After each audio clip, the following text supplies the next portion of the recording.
When Meryl Streep walks onto the set of The Modern Perspective with Taylor Hayes, the audience expects another gracious interview from Hollywood's most celebrated actress. But Taylor isn't interested in a friendly conversation. She has constructed an elaborate trap. Behind the cameras, producers frantically prepare their edits. The questions are meticulously designed to corner Meryl, and the audience has been carefully selected to turn against her at precise moments. This isn't just an interview. It's an ambush disguised as journalism. Yet as Meryl settles into her chair, her expression reveals nothing but serene composure. Taylor smiles with predatory confidence, certain she's about to create the career-defining viral moment of the year. But what she doesn't realize is that Meryl has already seen through the facade, and in just a few minutes, she's going to turn this entire interview against Taylor in a way that will leave millions of viewers stunned. Before we continue this story, let us know where you're watching from. And if you enjoy stories like this, subscribe to the channel because tomorrow we have another special story for you. The studio lights shine unnaturally bright, casting a harsh glow on the minimalist set of The Modern Perspective. The audience shifts in anticipation, many unaware they've been selected for their specific reactions. Taylor Hayes, with her signature sharp bob and even sharper tongue, taps her cue cards against her knee. Her show has built its reputation on challenging outdated perspectives, a phrase that has become code for ambushing established figures with impossible questions. 3 minutes to air, calls a producer. Taylor nods, her eyes fixed on the side entrance where Meryl will emerge. At 32, Taylor has climbed the media ladder with ruthless efficiency, each rung another celebrity left stammering under her calculated provocations. Today's target, however, isn't just any celebrity. Is the first segment ready to go? Taylor asks her head producer. All set. We've got the montage queued up. All her questionable roles, the dated quotes, everything. Taylor smiles. Perfect. By the time we're done, everyone will see that even the great Meryl Streep is just another out-of-touch relic. Meanwhile, in the green room, Meryl Streep stands by the mirror, applying a final touch of lipstick. At 75, her presence still commands any room she enters. The assistant assigned to her hovers nervously. Ms. Streep, they're ready for you in 2 minutes. Meryl nods, studying her reflection not out of vanity but calculation. Something about this invitation had felt off from the beginning. The overly flattering email, the insistence on discussing her legacy rather than her upcoming projects, the unusual questions during pre-interview. She had done her homework. 3 previous guests on The Modern Perspective had left in various states of public relations disaster. Taylor's technique was always the same. Create an atmosphere of apparent admiration, then pivot to accusations framed as innocent questions. The editing afterward was even more vicious, cutting responses to create the most damaging sound bites. Ms. Streep? The assistant's voice quivers slightly. I'm ready, Meryl says, her voice calm and measured. As she walks toward the set, she notices the unusual composition of the audience. Too perfect, too diverse in exactly the right proportions, too positioned for camera angles. Several faces in the front rows have the hungry look of people hoping to witness a car crash. The floor manager approaches. 30 seconds, Ms. Streep, Meryl nods, taking a deep breath.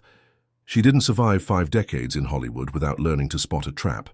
The question isn't whether Taylor Hayes has set one, it's what form it will take and how to dismantle it without seeming to fight back at all. And now please welcome our special guest, the 3-time Academy Award winner and 21-time nominee, the legendary Meryl Streep. The audience applauds enthusiastically as Meryl steps onto the set, waving graciously.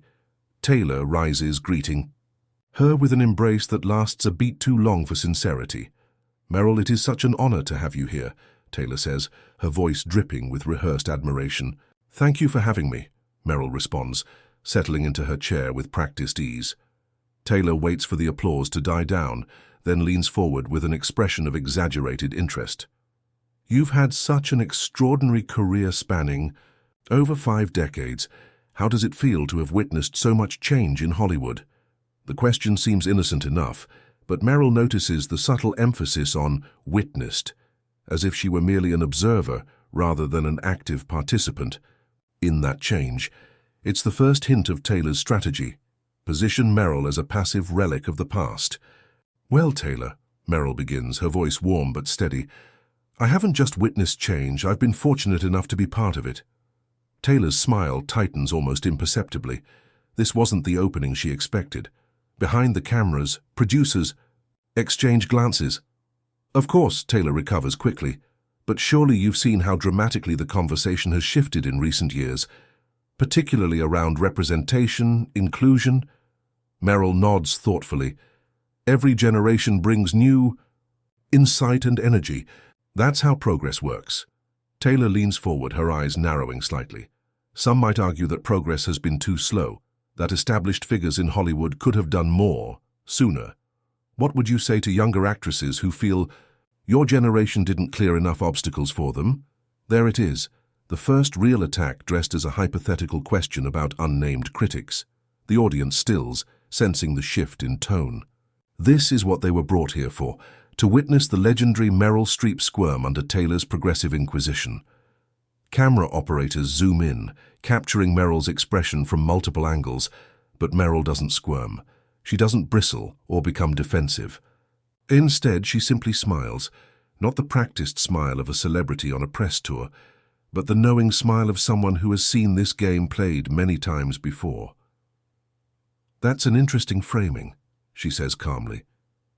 Taylor waits for more, but Meryl says nothing else, leaving an uncomfortable silence. It's a veteran actor's trick, forcing the interviewer to fill the void. "Could you elaborate?"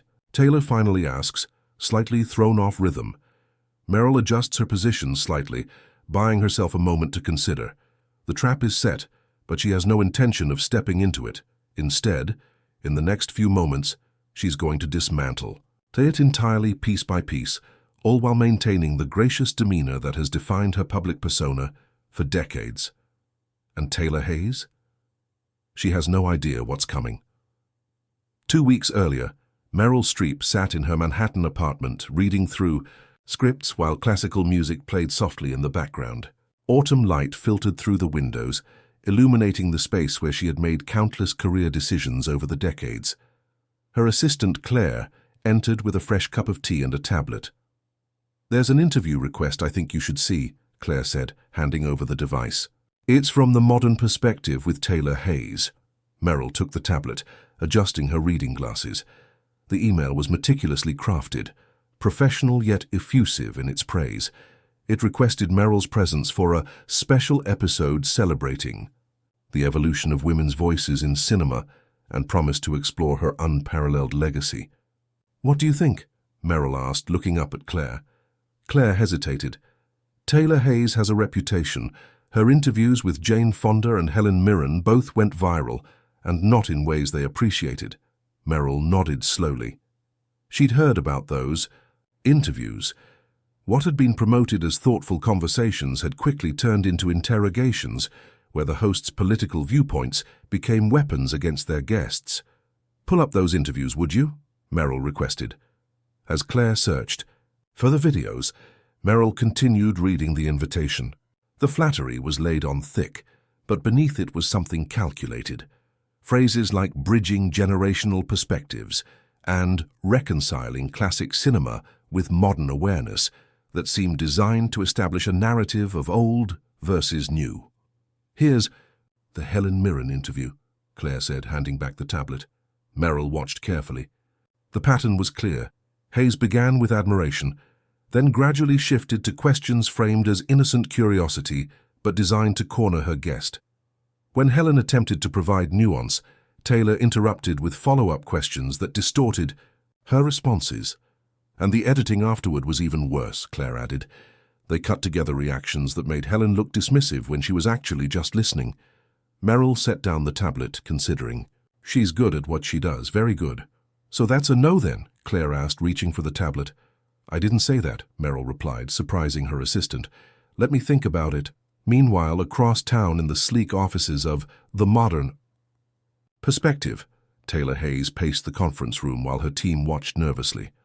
"Meryl Streep represents everything we need to challenge," Taylor declared, gesturing to a wall covered with printouts of Meryl's interviews, roles, and quotes. spanning 50 years. She's been positioned as the epitome of female excellence in Hollywood, but on whose terms? By whose standards? Her head producer, Marcus, nodded enthusiastically. If we can get her to admit that her type of feminism is outdated, and not just outdated, Taylor interrupted, complicit. All those years working in a system built on exclusion, playing roles that reinforced stereotypes. She stopped pacing, turning to face her team. We frame it as a celebration, but what we're really doing is an audit. A younger producer raised her hand tentatively. But Meryl Streep has been an advocate for women in the industry for decades. She's fought for equal pay, founded mentorship programs within the system, Taylor cut her off sharply. She's worked within a broken system instead of challenging it. That's exactly what we're going to expose. Back in Meryl's apartment, evening had fallen. She sat across from her longtime publicist and friend, Margaret, who had rushed over after hearing about the invitation. It's an ambush waiting to happen, Margaret warned, wineglass in hand.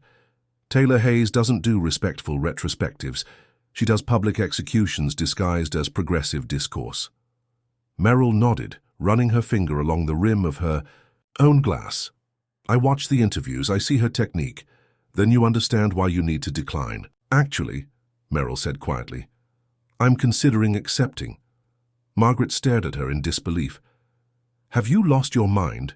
Why would you willingly walk into that? Meryl set down her glass. Because she's going to keep doing this to others if someone doesn't address what she's really doing. This isn't about having difficult conversations.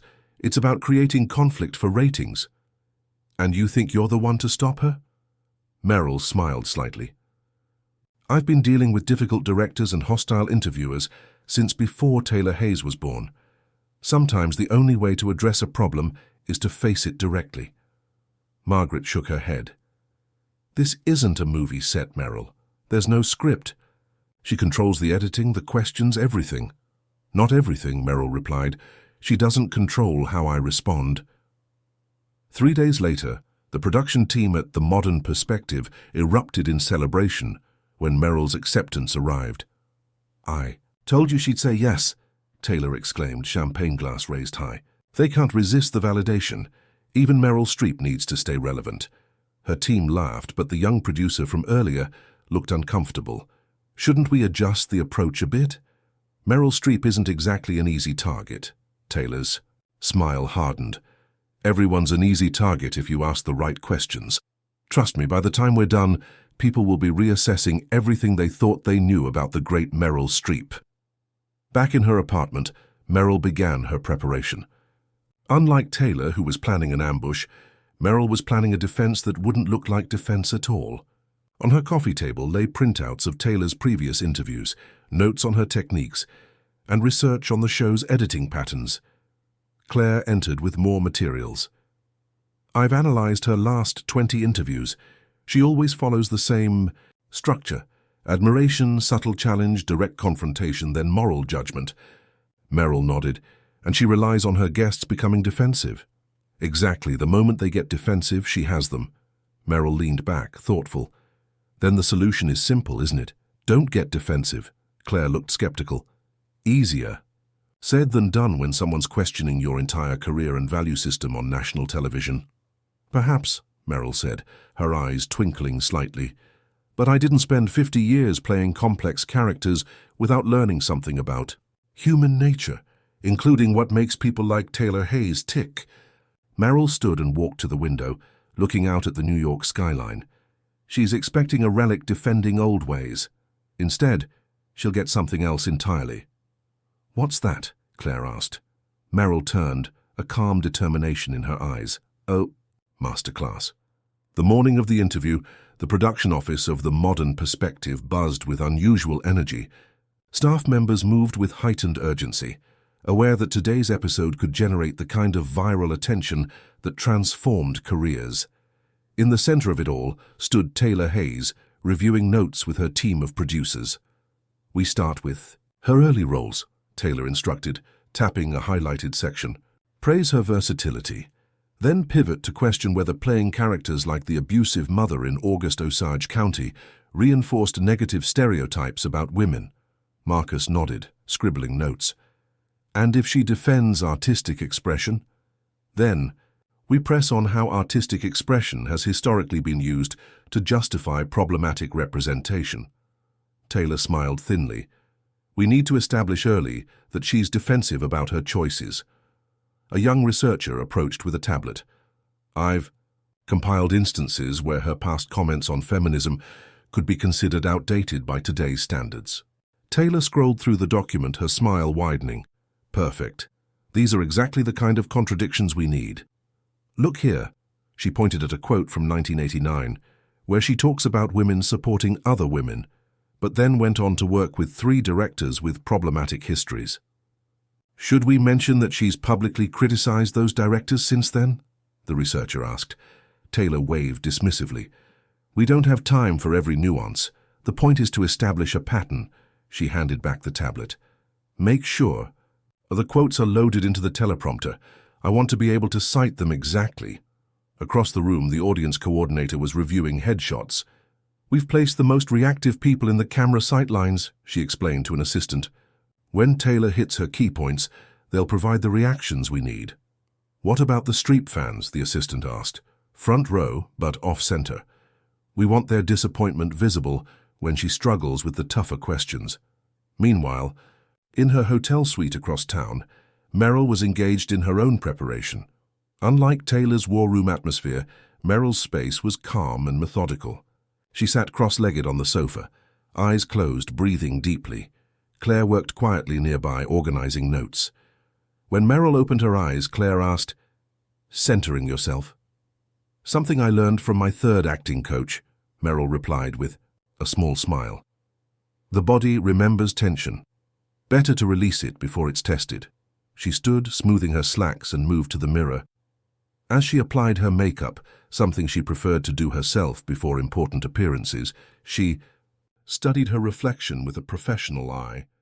"You know," she said to Claire, "when you've been in this business as long as I have, you develop a certain instinct about intention." "What do you mean?" Taylor Hayes isn't actually interested in dialogue. She's interested in dominance. Meryl applied a touch of blush with practiced precision. She asks questions not to hear answers, but to assert her own perspective. Claire nodded. That's why her guests always look so blindsided. They're caught between authenticity and self-preservation, Meryl agreed. The moment you start calculating how to protect yourself, you've already lost. So what's your strategy? Claire asked, genuinely curious. Meryl turned from the mirror, her eyes bright with determination. Absolute presence. No calculation, no defense, just truth. It's actually quite liberating. A knock at the door interrupted them. It was Margaret, Meryl's publicist, looking concerned. I just got off the phone with a contact at the network, she said, closing the door behind her. They've stacked the audience, Meryl, and they're planning a segment on your silence during the Weinstein years before he was exposed.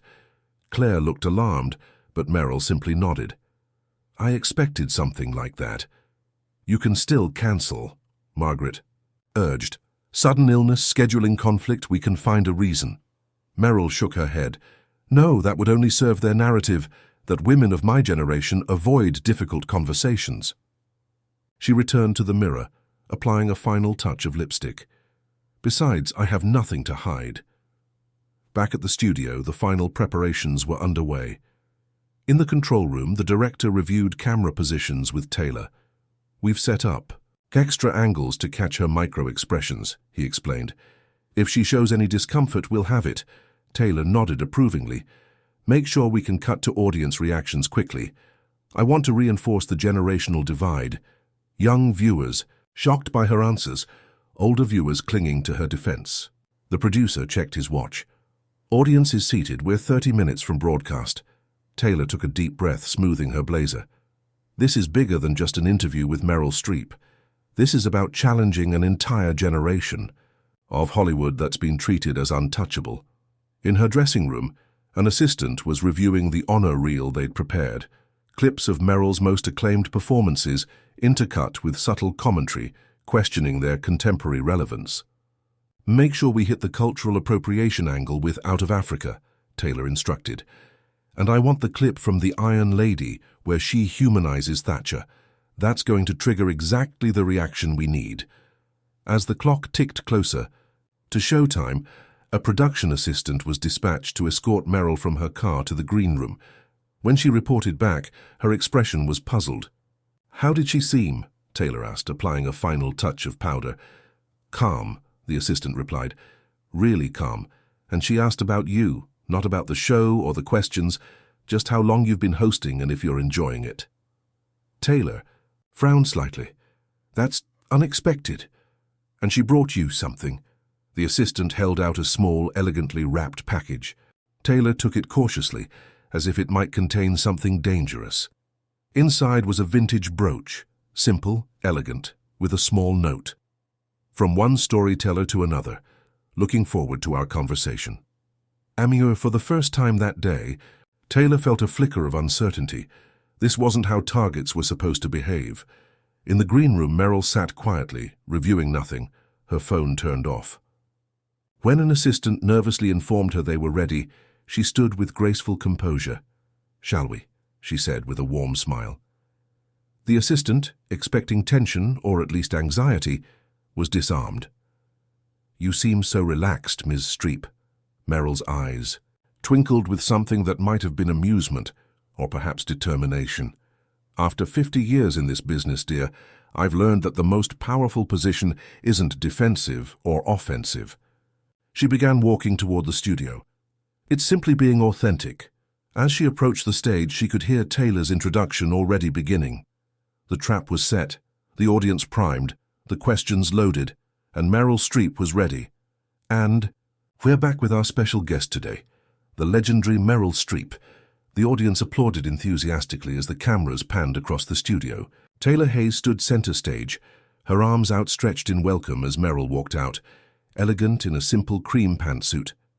They embraced briefly before taking their seats, Taylor leaning forward with practiced eagerness while Meryl settled back, comfortably, hands relaxed in her lap. "Meryl, I can't tell you what an honor this is," Taylor began, her voice warm with rehearsed admiration. 21 Oscar nominations, 3 wins, roles that have defined generations of cinema.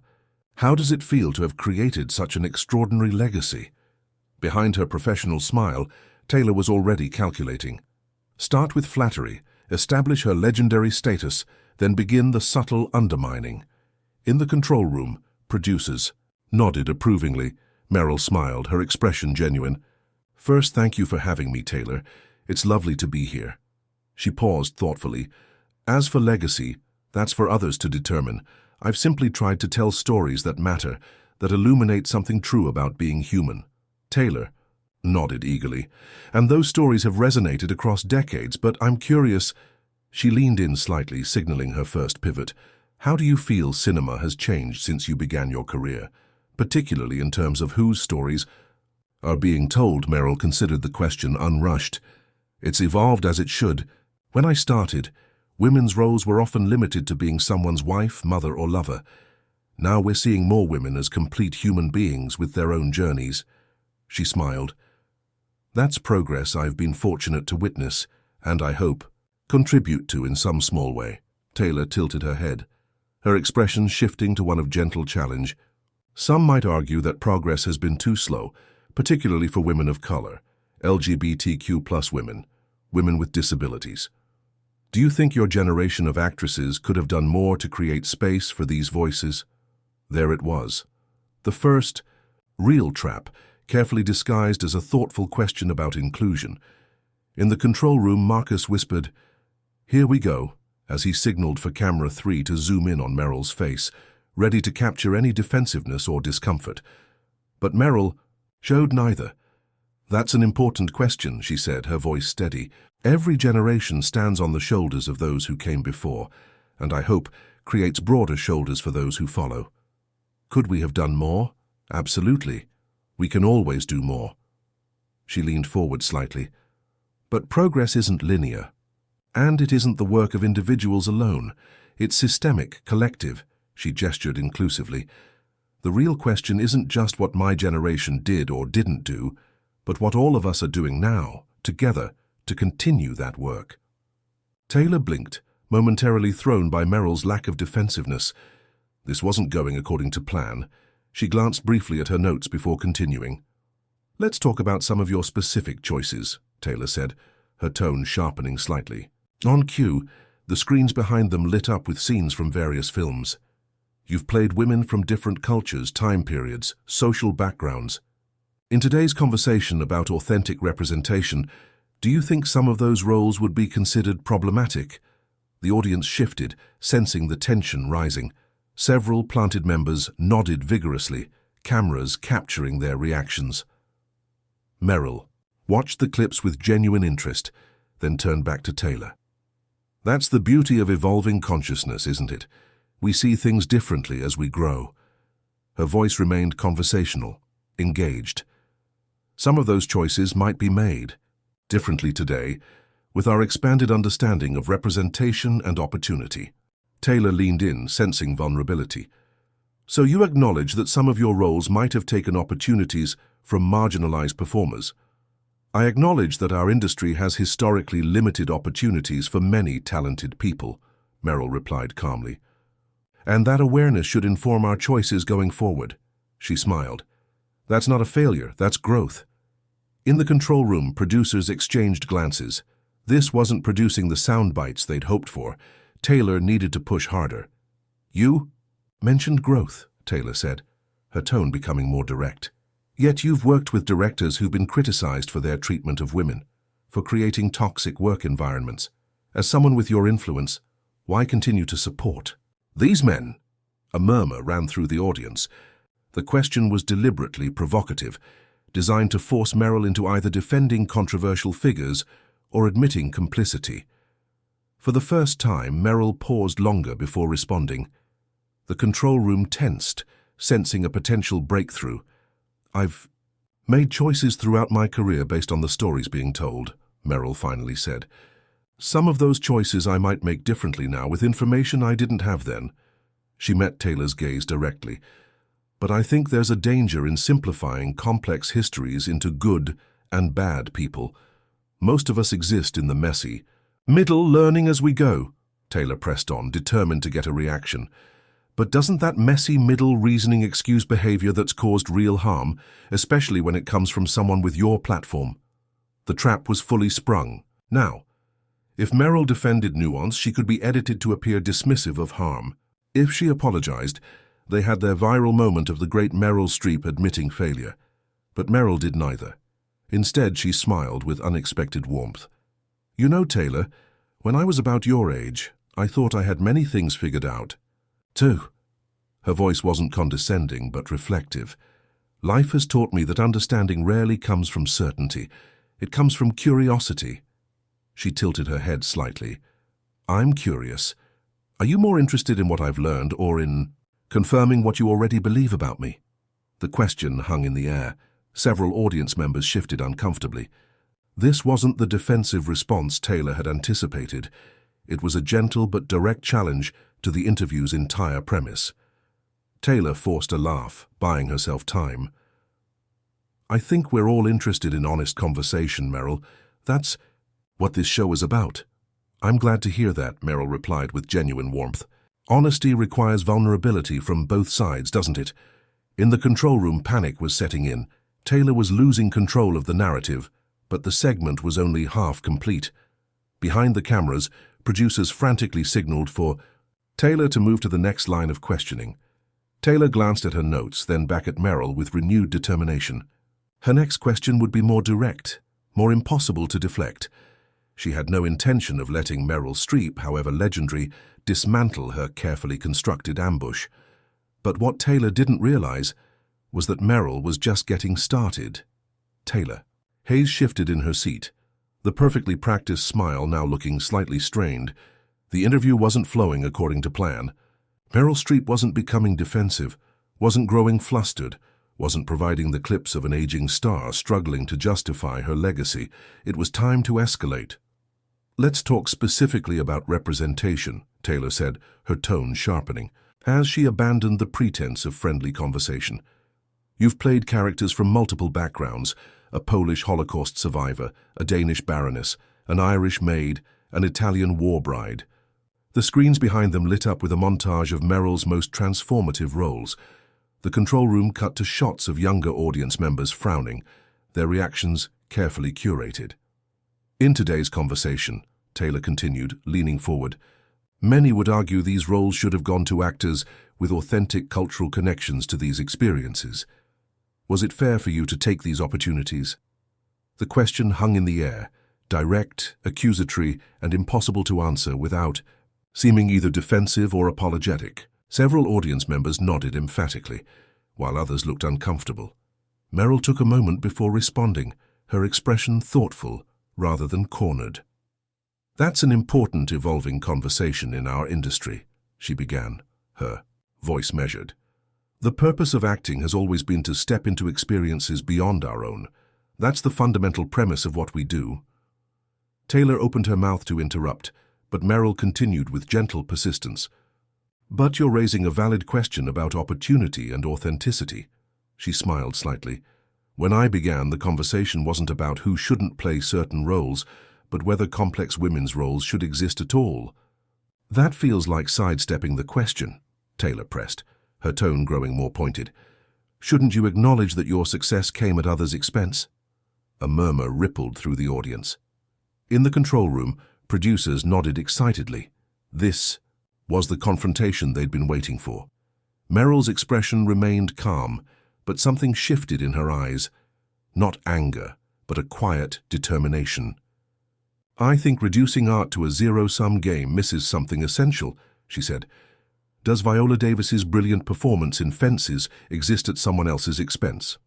Does Awkwafina's work in The Farewell?" She shook her head slightly. "Great. Performances don't take from others. They expand our understanding of what's possible." "But those women didn't have the privileges you had," Taylor countered. "You were able to move through an industry that was built for people who looked like you." "Parts of it were," Meryl acknowledged without hesitation. "And parts of it were actively hostile to women of any background. That doesn't diminish the very real barriers others faced." She leaned forward slightly. "But progress isn't advancing one narrative by erasing another. It's about expanding the stories we tell and who gets to tell them." Taylor frowned, visibly frustrated. This wasn't generating the content they needed. It was time for the prepared ambush. She nodded subtly to her producer.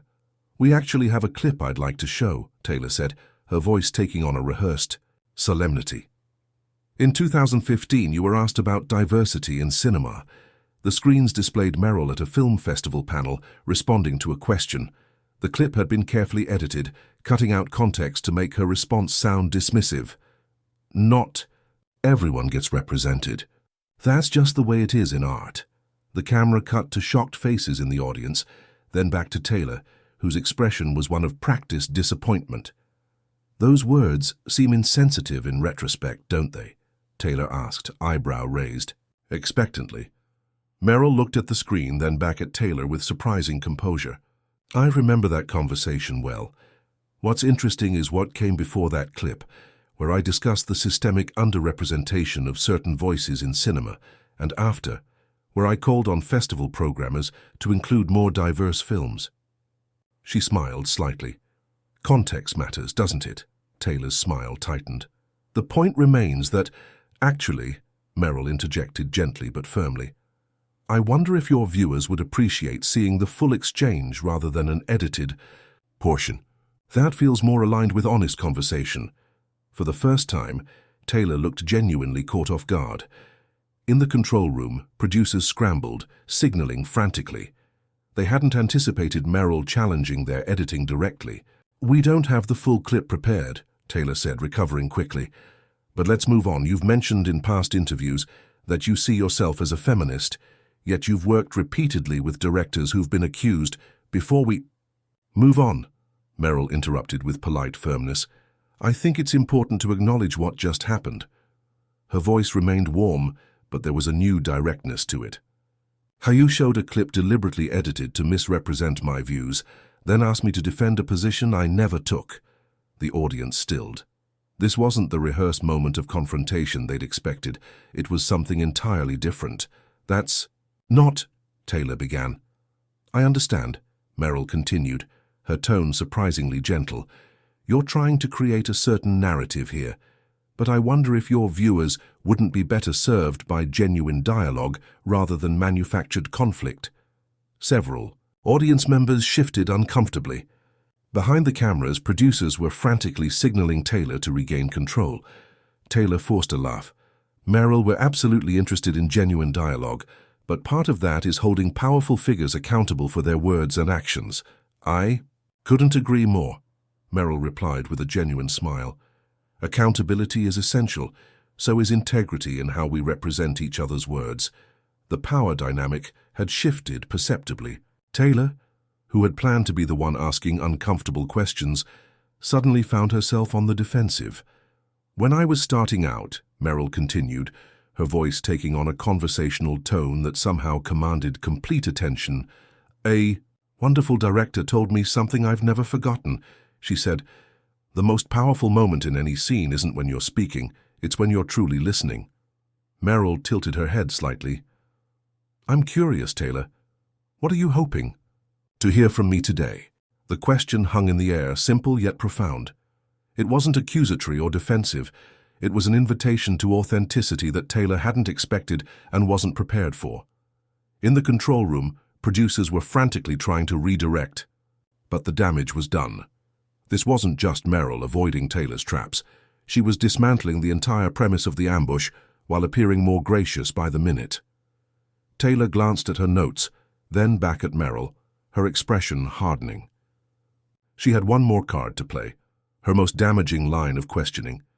If Meryl thought she could turn this interview around with philosophical musings about listening, she was about to discover just how prepared Taylor Hayes really was. What Taylor didn't realize was that Meryl Streep had spent decades mastering the art of authentic human connection, both on screen and off. And the trap that Taylor was about to spring wasn't just anticipated, it was expected. Taylor Hayes straightened in her chair, her composure regained. The control room had sent a clear message through her earpiece. Go for the jugular. It was time. For the question they had meticulously researched, the one designed to be unanswerable without damaging Meryl's carefully cultivated image. "Let's talk about complicity, Meryl," Taylor said, her voice taking on a practiced tone of journalistic gravity. The studio lights seemed to dim slightly, creating an atmosphere of seriousness. "For decades, you worked in an industry where abuse of power was rampant.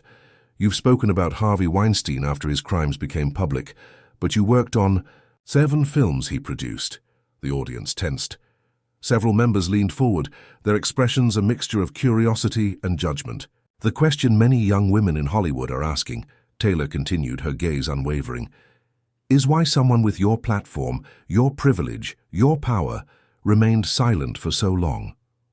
What does that silence say about who truly mattered in your version of feminism?" The trap was perfectly laid.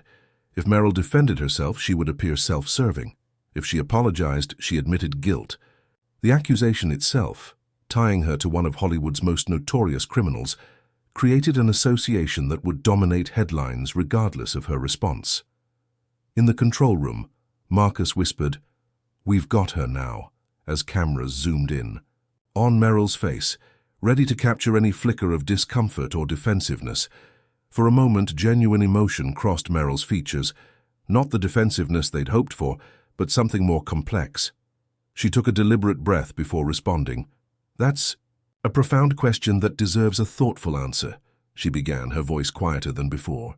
The audience stilled, sensing a shift in the atmosphere. "Systems of power and abuse exist because they're protected by silence," Meryl continued. "You're right about that. And all of us who worked in that system, myself included, have had to confront our part in it, whether through action or inaction." Taylor leaned forward eagerly, sensing the viral moment they'd been waiting for. But Meryl wasn't finished. "What troubles me, though, is reducing complex moral reckonings to simplistic accusations. The truth is, many women were navigating impossible choices in that environment. Speak out and lose not just jobs, but entire careers, or find ways to work within a broken system while trying to change it." She met Taylor's gaze directly. "The question isn't just who spoke out and who didn't. It's who created and maintained systems where speaking out was so costly in the first place. That sounds like justifying silence, Taylor pressed, sensing her advantage slipping. No, Meryl replied firmly. It's contextualizing it. There's a difference. She leaned forward slightly. When I was a young actress, I witnessed harassment on set. I spoke to the producer, who dismissed it. I spoke to my agent, who warned me about being difficult. I spoke to another actress, who told me the same thing had happened to her on 6 different productions. The audience was completely silent now, captivated. What I learned wasn't to be silent, Meryl continued.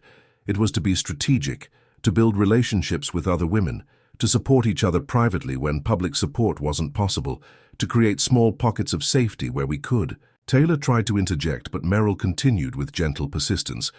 Was it enough? No. Looking back, I wish I'd done more, risked more. We all do. But I reject the narrative that women who didn't sacrifice their entire careers on the altar of speaking out were simply complicit.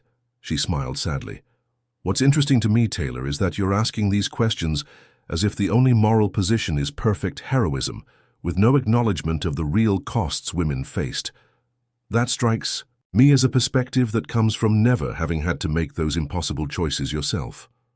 The studio was absolutely still. Even the control room had fallen silent, every person transfixed by Meryl's response. It wasn't defensive or evasive. It was thoughtful, nuanced, and unexpectedly powerful. Taylor scrambled to regain control. I think many would argue that with your level of success, you had less to lose than others by speaking out. Perhaps, Meryl acknowledged, though power in Hollywood has always been more precarious for women than it appears from the outside. She paused. But you're raising an important point about responsibility. Those of us with more protection should take more risks. I've tried to live by that principle, though imperfectly. She looked directly at the camera for the first time. What concerns me is that we're having this conversation as if it's about the past, as if the systems that silenced women then aren't still operating today, just in different forms. Taylor frowned. What do you mean? I mean, Meryl said with surprising directness, that creating entertainment designed to shame people rather than understand them, editing interviews to manufacture outrage rather than insight, using people's genuine pain as fodder for viral moments, these are new forms of the same old power dynamics. The audience stirred, several members glancing at each other as the implications of Meryl's words sank in. She wasn't just responding to Taylor's accusation, she was turning it back on the entire premise of the show itself. When I was starting out in theatre, Meryl continued, her voice taking on a storyteller's quality that commanded attention, my director told me something I've never forgotten. She said, when you're speaking truth, you don't need to shout. Meryl smiled gently at Taylor. I've been having conversations about accountability, representation and justice in this industry for 50 years, sometimes publicly, sometimes privately, sometimes effectively, sometimes not. What I've learned is that real change doesn't come from public shaming. It comes from deep listening. She tilted her head slightly. I'm curious, when was the last time you came to an interview truly open to being changed by what you might hear? The question hung in the air, not as an attack but as a genuine inquiry that somehow exposed the entire artifice of the ambush interview. Several audience members shifted uncomfortably, seeing the show's format in a new light. In the control room, producers stared at their monitors in disbelief. This wasn't just Meryl avoiding Taylor's trap. She had completely transformed the conversation on her own terms. And Taylor Hayes, for perhaps the first time in her career, found herself genuinely speechless. For 5 excruciating seconds, silence filled the studio. Taylor Hayes, media provocateur, nightmare of publicists, queen of viral takedowns, was completely speechless.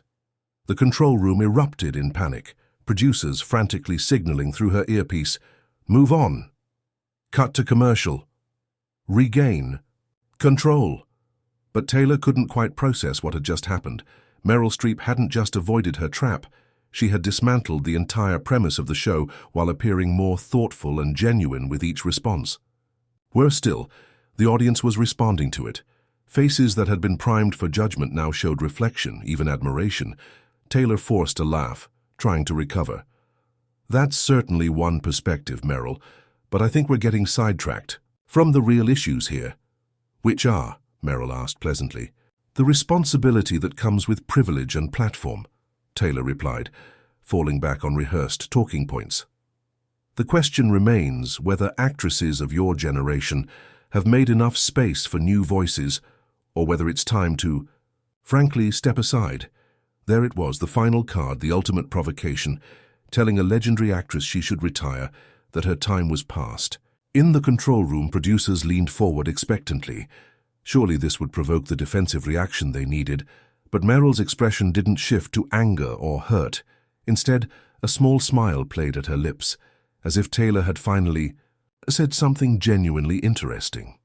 When I was in my 30s, Meryl began, her voice taking on a storyteller's cadence that somehow commanded complete attention. A reporter asked me what I thought about turning 40 the following year. He was shocked when I said I was looking forward to it. She leaned back slightly in her chair, completely at ease. I told him something I still believe. Every age has its own particular wisdom. Youth has innovation and energy and fresh perspective. Middle age has resilience and efficiency. And age. Her eyes sparkled. Age has the perspective that only comes from having witnessed cycles of history, having seen trends come and go, having watched the same mistakes repeat across decades. Several audience members nodded unconsciously, drawn into her narrative. The notion that wisdom should step aside for innovation misunderstands how progress actually works, Meryl continued. We don't advance by erasing what came before. We build upon it, challenge it, expand it. She gestured inclusively. I've learned as much from younger actresses as they might learn from me. Viola Davis, Lupita Nyong'o, Awkwafina, Zendaya, they bring perspectives I couldn't possibly have, and that's magnificent. Taylor tried to interject, but Meryl continued with gentle persistence. What troubles me about your framing, Taylor, is the suggestion that there's a fixed amount of space in our culture, that for some voices to rise, others must be silenced. Her gaze was direct but not unkind. That strikes me as a fundamentally limited vision of art, of culture, of human potential. In the control room, Marcus was frantically reviewing camera angles, looking for any shot that might make Meryl appear defensive or condescending. There was none. Even as she challenged Taylor directly, her demeanor remained warm, thoughtful, engaged. Taylor's smile tightened. That sounds lovely in theory, Meryl, but in practice, Hollywood has a limited number of roles, of opportunities. Wouldn't you agree that holding on to your position means someone else, perhaps someone with a fresh perspective, doesn't get that chance? Is that what you believe art is? Meryl asked, genuine curiosity in her voice. A zero-sum game where we compete for scraps of opportunity? Taylor blinked, caught off guard by the question. Because that's not how I've experienced it, Meryl continued. The most exciting moments in my career came when someone expanded what was possible. When Shonda Rhimes created complex roles for women of all backgrounds, when Ava DuVernay brought new stories to the mainstream, when Ryan Coogler redefined what a blockbuster could be. She leaned forward slightly. None of them achieved that by simply replacing what came before. They achieved it by imagining something new, something more inclusive, something that hadn't existed before. Several audience members were nodding now, some even smiling. This wasn't what they had expected when they were selected for their potential to turn against Meryl. Taylor glanced at her producers, who were signaling desperately. This interview was slipping further from her grasp with each passing minute. She needed to reassert control now. I think you're skirting the real issue here, Taylor said, her voice taking on a harder edge. The question is whether women like you, white, privileged, established, are willing to acknowledge the advantages you've had and step back from the spotlight. The challenge was direct, almost crude in its bluntness. Several audience members looked uncomfortable at the tone. Meryl paused, studying Taylor with what appeared to be genuine compassion. You know, she said finally, her voice softer but somehow carrying to every corner of the studio, when I was taught about wisdom, I was told that it begins with listening. with the humility to recognize that no single perspective, including my own, captures the full truth of anything. She smiled gently. What I'm hearing beneath your question, Taylor, is a genuine passion for justice, for wider representation. Those are values I deeply share. The unexpected acknowledgement caught Taylor off balance. She had prepared for defensiveness, anger, even tears, not empathy. But I wonder, Meryl continued, if framing progress as requiring the silencing of any voice serves the justice you're seeking. In my experience, lasting change comes not from replacing one limited perspective with another, but from creating space where multiple truths can exist simultaneously. She gestured to the audience. We all bring different pieces of the human experience. We all have blind spots. We all have unique insights. The richest conversations, like the richest art, emerge when those differences are engaged, not when one voice is simply elevated over another. The studio was completely still. Every person captivated by the unexpected turn the conversation had taken. This wasn't the manufactured conflict they had come to see. It was something far more compelling, a masterclass in responding to hostility with genuine wisdom. When I began in this industry, Meryl said, her voice taking on a quiet power, I was taught that respect for those who came before you was essential to building anything lasting. She paused, meeting Taylor's gaze directly. It's interesting how today respect seems optional. The words hung in the air, landing with gentle but undeniable force. Several audience members exchanged glances, recognition dawning in their expressions. This wasn't just Meryl defending herself. She was diagnosing a broader cultural shift, one that many had felt but few had articulated so precisely. In the control room, producers stared at their monitors in disbelief. The trap had not only failed, it had transformed into something entirely different, a moment of genuine cultural reflection that was already generating a very different kind of viral response than they had planned, and Taylor Hayes, who had built her career on controlling narratives, found herself facing a truth she wasn't prepared for. Some voices cannot be diminished, no matter how carefully the trap is laid. We'll be right back after these messages. Taylor's voice was tight as the show cut to commercial break, her practiced smile barely masking her panic. The moment the cameras stopped rolling, she tore out her earpiece, ignoring the frantic producers rushing toward her. What the hell just happened? She demanded, voice low but intense. This was supposed to be the interview that defined my career. It still might be, Marcus muttered, just not how we planned. Across the stage, Meryl sat calmly, sipping water, seemingly unbothered by the chaos unfolding around her. A makeup artist approached tentatively to offer a touch-up. Thank you, dear, Meryl said warmly. And what's your name? While the production team scrambled, something else was happening beyond the studio walls. The interview, being broadcast live, had already captured the attention of viewers across the country. Even before the first commercial break ended, clips were being shared, reactions were pouring in, and a conversation was taking shape. One entirely different from what Taylor and her team had anticipated. On Twitter, the first clips appeared with astonishing speed. When I was taught about wisdom, I was told that it begins with listening. Meryl Streep just gave a masterclass in handling bad faith questions with grace. Asked Meryl masterclass. I was taught that respect for those who came before you was essential. It's interesting how today respect seems optional. Boom. Meryl just diagnosed our entire culture in one sentence. Respect is optional. The hashtags multiplied. By the minute. Meryl wisdom. Respect is optional. Masterclass with Meryl. What had been planned as an ambush was rapidly transforming into something else entirely. A cultural moment where viewers were siding overwhelmingly with Meryl. Video clips spread across platforms. Meryl calmly calling out the edited footage, her thoughtful response about complicity and context, her gentle questioning of Taylor's entire approach to journalism. Each one generated thousands of shares within minutes. In the green room, Claire watched the social media explosion on her tablet, a smile slowly spreading across her face. When a production assistant came to check if Meryl needed anything during the break, Claire simply showed her the screen. The assistant's eyes widened.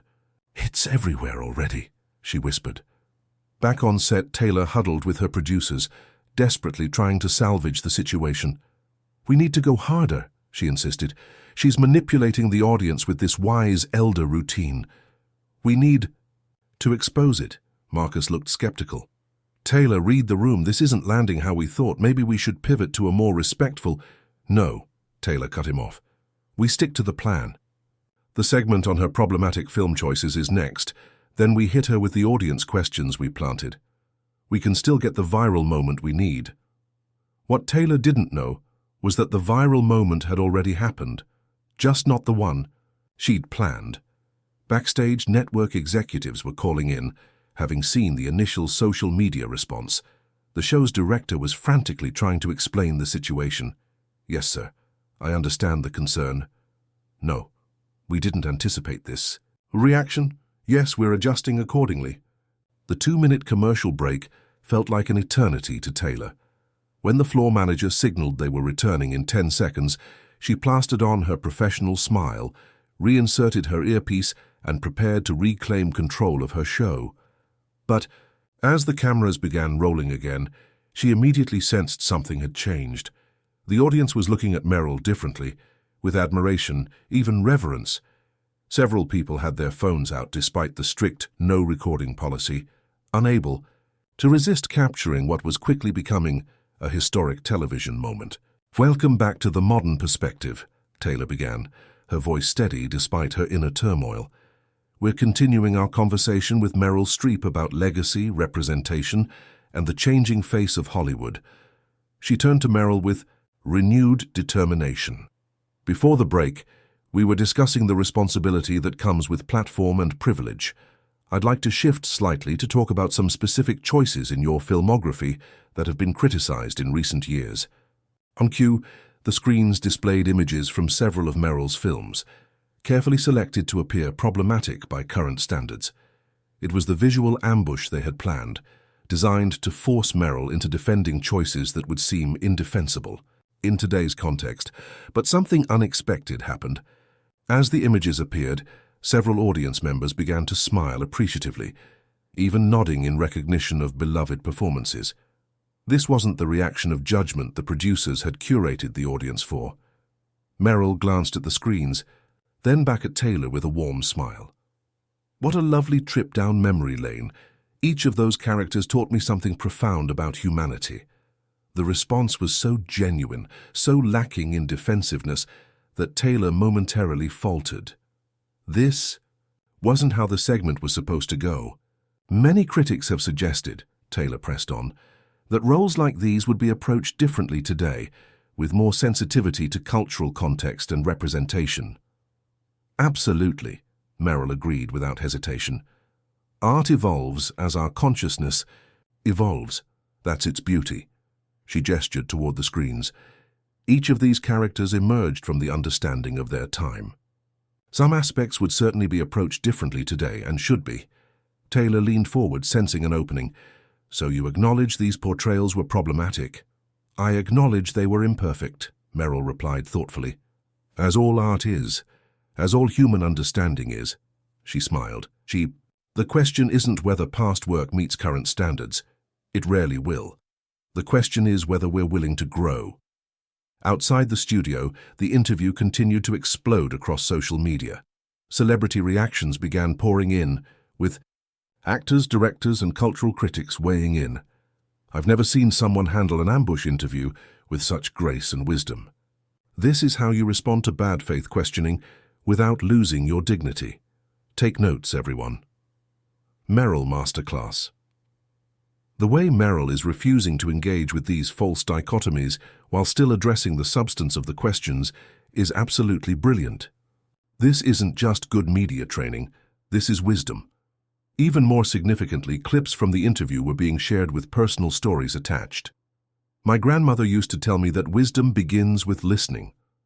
Watching Meryl Streep embody that principle just brought tears to my eyes. Respect is optional. As a young actress, seeing Meryl reject the premise that generations must be pitted against each other is so healing. This is the mentorship we actually need. In the control room, producers watched in stunned silence as their carefully constructed narrative imploded in real time. Their metrics dashboard showed viewer numbers spiking. People were tuning in midway. Through the broadcast, drawn by the social media storm, Marcus whispered to his assistant, "This isn't what we planned, but it might be the biggest audience we've ever had." On stage, Taylor realized with growing dread that she was lost. Every attempt to corner Meryl was met with thoughtful reflection that made Taylor appear increasingly antagonistic by contrast. The audience was responding to Meryl's authenticity, her refusal to engage with manufactured conflict, her gentle wisdom. As the second segment neared its end, Taylor knew she had one final chance to salvage her original vision. With the next commercial break approaching, she abandoned subtlety entirely. "Meryl," she said, her tone hardening, "with all due respect, isn't this whole wisdom perspective just a convenient way to avoid accountability for the problematic aspects of your career and privilege?" The bluntness of the question caused several audience members to gasp. It was a desperate move, a final attempt to provoke the defensive reaction they had sought from the beginning. Meryl paused, studying Taylor with what appeared to be genuine compassion. Then, with perfect composure, she delivered the response that would soon be quoted in millions of homes across the country. The studio fell silent as everyone awaited Meryl's response to Taylor's final desperate attack. Cameras zoomed in, capturing the moment from every angle. In the control room, producers leaned forward, hoping for the confrontational clip they had sought from the beginning. What they got instead was something entirely different. Meryl's expression softened, not with hurt but with a profound empathy that somehow made Taylor's aggression look small by comparison. "I wonder," Meryl began, her voice gentle but clear, "why accountability is so often framed as conflict rather than connection. Why wisdom must be positioned as avoidance rather than engagement." She leaned forward slightly, speaking not just to Taylor but to everyone watching. True accountability isn't about public performance. It's about the quiet, consistent work of learning, growing, making amends where needed, and doing better, moving forward. Her gaze was direct but kind. "I've made mistakes throughout my career, choices I would make differently now, moments when I could have done more or spoken louder. I take full responsibility for those, but I reject the notion that acknowledging complexity is avoiding accountability." She smiled slightly. "Perhaps the most important lesson I've learned in my 75 years is that dignity never goes out of style."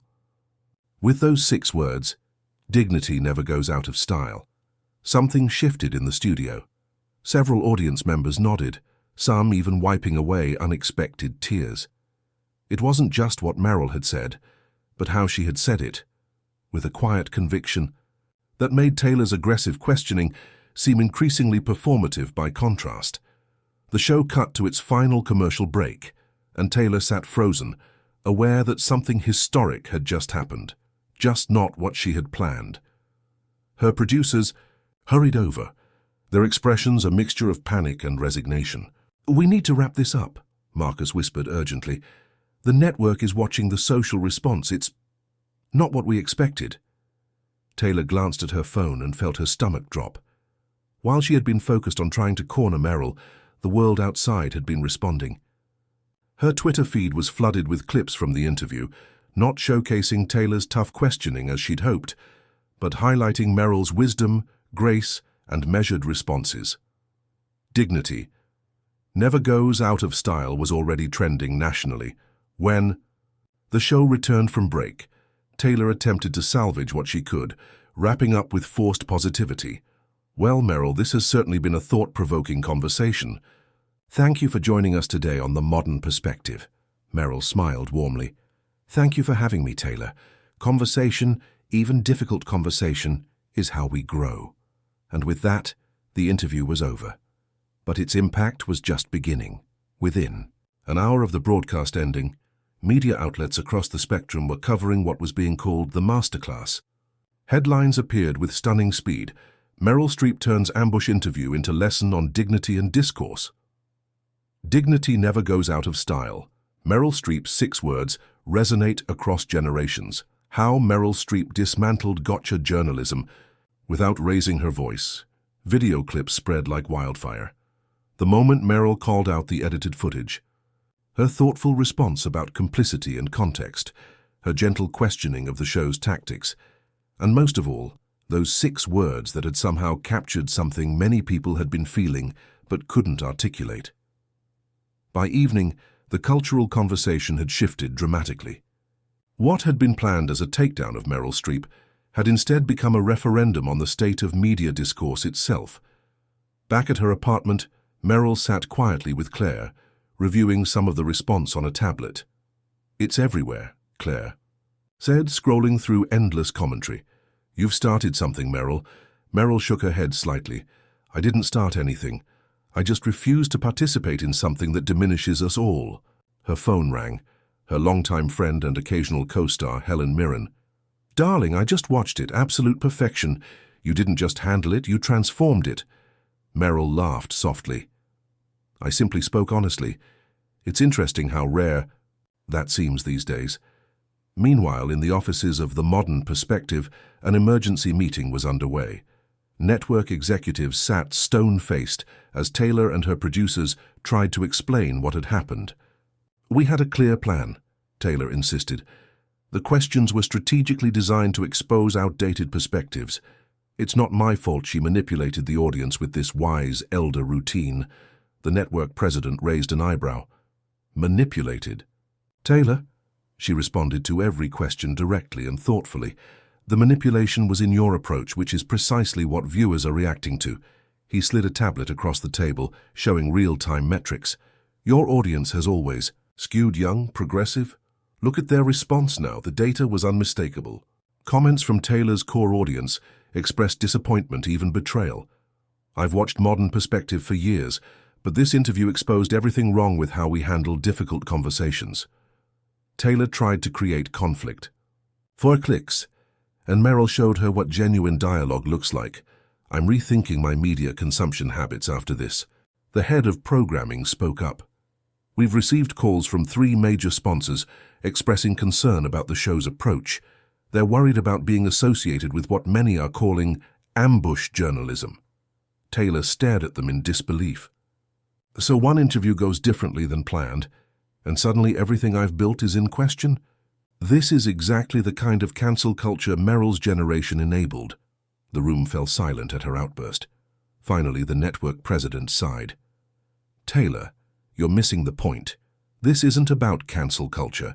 It's about viewers recognizing the difference between performative confrontation and genuine dialogue." He closed his folder. "We'll be restructuring the format of The Modern Perspective moving forward. Your contract gives us creative authority to make these changes." "What changes?" Taylor asked, her voice tight. "We're pivoting to a more balanced approach. Less gotcha, more genuine conversation. The metrics don't lie. That's what viewers responded to today." Taylor left the meeting in shock, her phone buzzing constantly with notifications. Online, the conversation continued to evolve. Critics were revisiting her previous interviews, identifying patterns of manipulation that had gone unchallenged until now. A clip compilation titled "Taylor Hayes versus Her Guests, The Pattern Exposed" was gaining millions of views, contrasting her technique across multiple interviews. Meanwhile, Meryl had declined all follow-up interview requests. Her only public statement came the next morning when a reporter caught her leaving a small bakery in Manhattan. "Mrs. Streep, any comment on your interview with Taylor Hayes going viral?" Meryl paused, considering the question. Then, with a small smile, she offered 6 words that would cement her response in cultural memory. "Wisdom is listening more than speaking." The video clip spread instantly, becoming the perfect bookend to the previous day's "Dignity never goes out of style." Together, these 2 simple statements had not only defined Meryl's approach, but had somehow catalyzed a broader conversation about discourse, respect, and wisdom in an age of performative conflict. And for Taylor Hayes, watching her carefully, constructed empire begin to crumble. The lesson was clear but difficult. Some battles aren't won by fighting, some are lost the moment you choose the wrong opponent. 3 months after the interview that changed everything, the media landscape had shifted in ways few could have predicted. The conference room at the network headquarters was filled with executives reviewing quarterly metrics, and one slide in particular commanded their attention. The Modern Perspective with Taylor Hayes, Viewership decline, 43%. The rebrand isn't working, the head of programming stated flatly. We've tried balanced conversations with Taylor Hayes. We've adjusted the format, removed the ambush elements, but viewers aren't coming back. The network president nodded grimly. They don't trust her anymore. That's the simple truth. Once authenticity is questioned, it's nearly impossible to reclaim. Across town, in a bright studio with a completely different atmosphere, a new talk show was in the middle of production. Perspectives featured a rotating panel of hosts from different generations and backgrounds, focused on thoughtful dialogue rather than manufactured confrontation. Today's episode featured an up-and-coming director discussing her film about immigrant families. "What inspired this particular story?" asked the host, a former journalist who had built her reputation on ethical reporting. "Actually," the young director smiled, "I was partly inspired by something Meryl Streep said in that famous interview about how progress isn't about erasing what came before, but building upon it. That really resonated with how I see my family's journey." The Meryl effect, as it had come to be known, extended far beyond a single viral interview. Entertainment journalists had begun noticing a shift in how celebrities approached interviews, with many refusing to participate in formats designed to create clickbait moments. PR teams now specifically screened for Hayes-style tactics when booking their clients. Taylor herself had virtually disappeared from public view.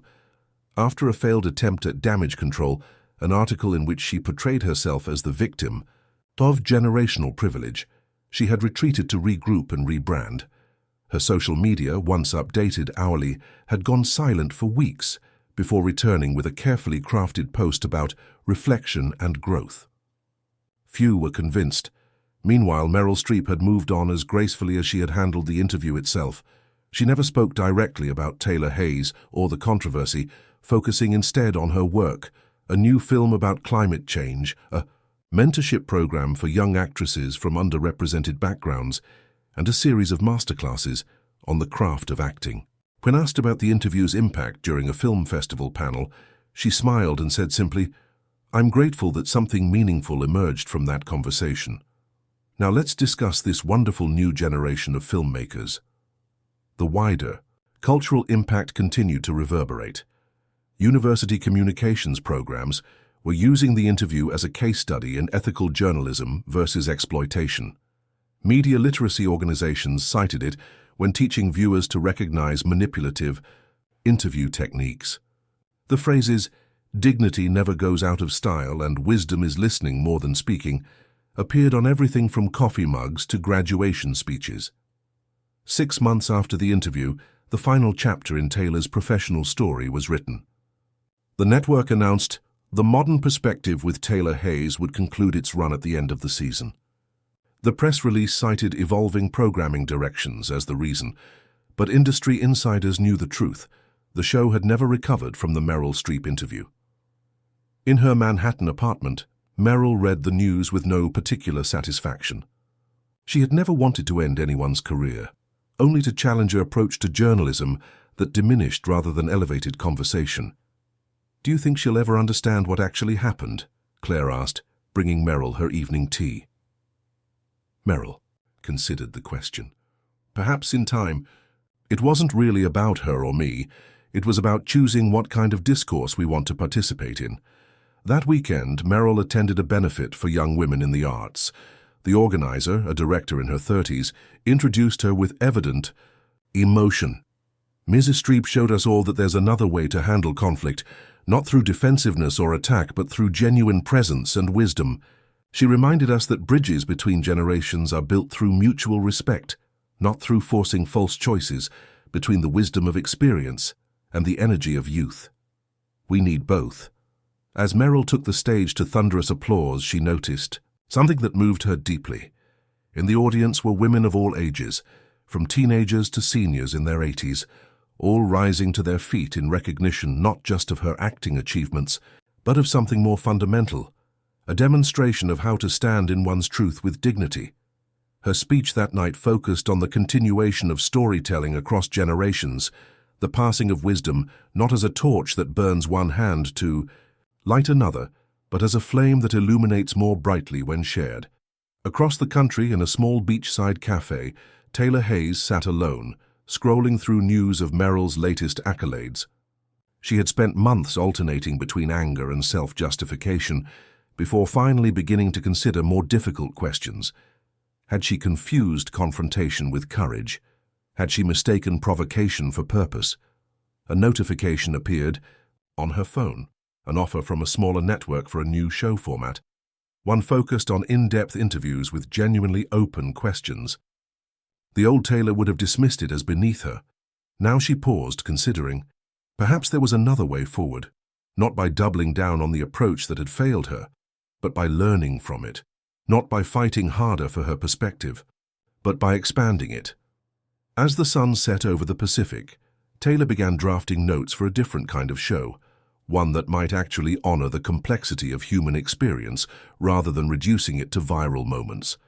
Whether it would succeed remained to be seen, but the attempt itself represented something important: growth.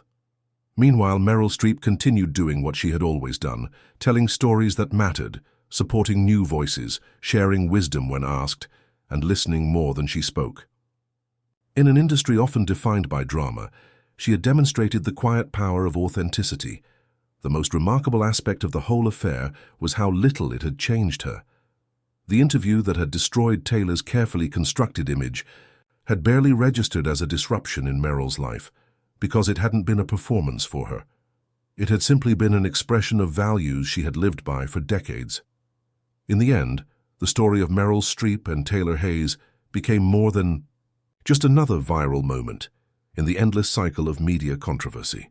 It became a reference point for a culture questioning its approach to discourse, to disagreement, to the exchange of ideas across differences. And perhaps that was the most powerful lesson of all, that in a world increasingly defined by conflict, dignity and wisdom remain revolutionary acts, styles that never go out of fashion, no matter how the world around them changes. For Taylor Hayes, the lesson had come at a tremendous professional cost. For Meryl Streep, it had simply been another opportunity to embody what she had always believed, that our humanity is revealed not in moments of dominance, but in moments of grace, and that, in the end, is what had surprised everyone.